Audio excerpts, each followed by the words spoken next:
सखा सत्याचा पाठीराखा।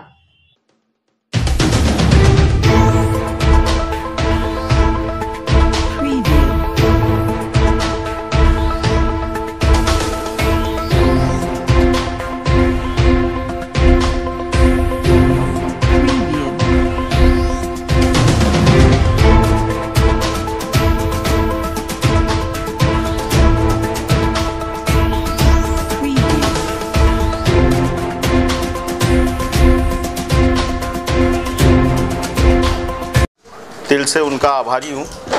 मेरी पहली प्राथमिकता ये रहेगी कि हम आखिरी पंक्ति के उत्तर भारतीय जो एमएमआर रीजन में रह रहे हैं उन लोगों के लिए कैसे हम अपना जो गेस्ट हाउस है, मैरिज हॉल है, ये सब कैसे उपलब्ध करवा सकें कि आखिरी पंक्ति के लोग उसका उत्तर भारतीय संघ का लाभ ले सकें। उत्तर भारतीय संघ मुंबई तक ही सीमित रहेगा या उसे और आगे बढ़ाने की कुछ योजना? नहीं, जैसे अभी मुंबई नहीं, हमने आपसे कहा कि एमएमआर रीजन मीरा रोड में एक भवन बनाएंगे और एक कल्याण में भवन बनेगा, जिससे कि बहुत सारे उत्तर भारतीय लोग अब एमएमआर रीजन में शिफ्ट हुए हैं। तो उस रीजन में जो आखिरी पंक्ति के उत्तर भारतीय जो, और ये नो प्रॉफिट नो लॉस पे हम उनको मैरिज हॉल या ये सब हॉल उनको हम उपलब्ध कराएंगे। और आगे चल के हम पूना, नागपुर, नासिक और भी जगह उत्तर भारतीय संघ की शाखाएं खोलने की हमारी योजना है।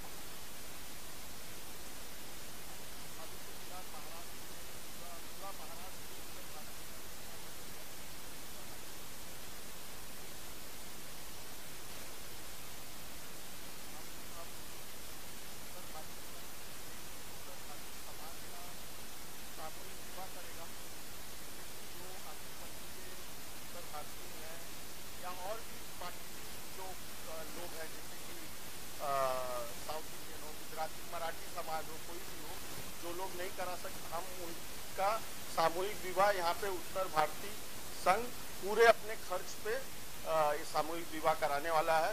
इसी के साथ साथ मैं आपको और एक जानकारी दे देता हूँ कि दिसंबर महीने में ये बिल्डिंग का पूरा रिपेयर वर्क चल रहा है, जो कि ग्लास की बिल्डिंग, जैसे एमएमआरडीए रीजन में आप देखेंगे तो उत्तर भारतीय समाज की कोई संस्था की पहली बिल्डिंग ऐसी होगी जो ग्लास की आपको दिखेगी पूरे हिंदुस्तान में। और उसी के साथ साथ हमारे प्रेरणा शोध और हमारे पूर्व अध्यक्ष श्री आर्यन सिंह जी की प्रतिमा का भी उसका अनावरण करेंगे। साथ में हम 5000 महिलाओं को साड़ी मुफ्त में बांटेंगे। मतलब एक कॉर्पोरेट लुक दिया जाएगा उत्तर भारतीय? जी, क्यों ना। अब जब उत्तर भारतीय जब एमएमआरडीए रीजन में आप देखेंगे बाकी की बिल्डिंगें हैं, तो ऐसे ही उत्तर भारतीय समाज से भी लोग अब आकर्षित होंगे। लोग ये सोचते थे कि उत्तर भारतीय समाज सिर्फ आता है एक खोली में जाके रह जाता है, बाकी अपने गांव में ये करता है, लेकिन जब ये यहाँ की बिल्डिंगें देखेंगे तो उनका एक सोचने का नजीरा बदली होगा कि नहीं, उत्तर भारतीय समाज भी यहाँ कुछ कर रहा है। व्यापार के लिए क्या करेगा? अगर आप बिजनेस करना चाहेगा तो इसके लिए कुछ प्लान? नहीं, नए बिजनेस में जैसे अभी हम सोच रहे हैं कि आगे चल के जैसे सोसाइटीज होती है, पद पीढ़ी जैसे कि कहते हैं, वो भी हम आगे चल के सोच रहे हैं कि उत्तर भारतीय संघ के नाम पे हम शुरू करें, जिससे कि लोगों को इसकी मदद मिले। मैंने तो आप जानते हैं कि मैं कोई भी काम अगर लेता हूं तो वो समय के पहले पूरा करता हूं। आपने अभी तक देखा होगा 6-7 कार्यक्रम जो हुए यहाँ पे, मैंने तो अपना नवंबर एंड डिसाइड करके रखा है, लेकिन ये जो आने वाली आगे की सड़क है ये शायद जनवरी में ओपनिंग होने वाली है। तो हम इसी के लिए उसी के साथ में जब वो ओपन हो तो उसी के साथ में हम सोच रहे हैं कि हम उस मूर्ति का, हमारे अध्यक्ष जी के मूर्ति का भी अनावरण हो और बिल्डिंग का भी ये हो जाए। आपने अभी कुछ उत्तर भारतीय संघ को राशि दान की है?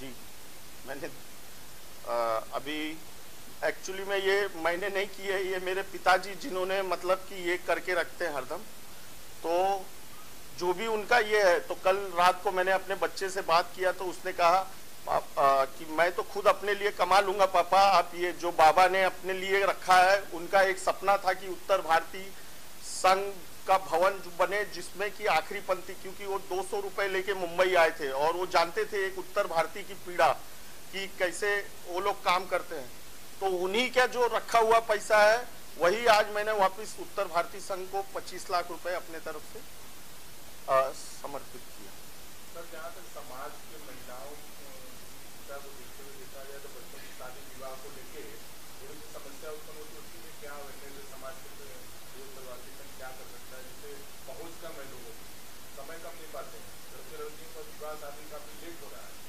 उत्तर भारतीय समाज में विशेष कर देखा जाता है, तो संस्था की तरफ से कुछ ऐसा पहल है क्या? आगे हम बैठ के इस बारे में भी चर्चा करेंगे। हमने एक अभी गए मीटिंग में ही हमारी एक डिस्कशन हुई थी कि हम इसे एक वेबसाइट बनाना चाहिए जिसमें कि उत्तर भारतीय लोग एक दूसरे से जुड़े और एक दूसरे को मतलब लड़का लड़की पक्ष एक दूसरे को जाने और आगे चल के शादी ब्याह हो। उसको भी हम बहुत अच्छी तरह से आगे आने वाली हमारी एक योजना में उसको भी शामिल करेंगे।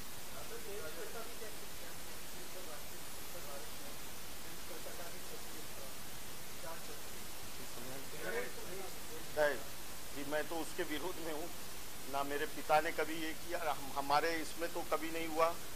युवा जो पीढ़ी है समाज का, पिछली पीढ़ी भी, लेकिन युवा जो पीढ़ी है वो मुझे नहीं लगता कि दहेज और ये सब में विश्वास रखती है। वो खुद अपने ऊपर, जैसे कि मैंने बताया मेरा बेटा अभी 14 साल का है, वो कह रहा है कि मैं खुद अपने इसके ऊपर रह लूँगा पापा।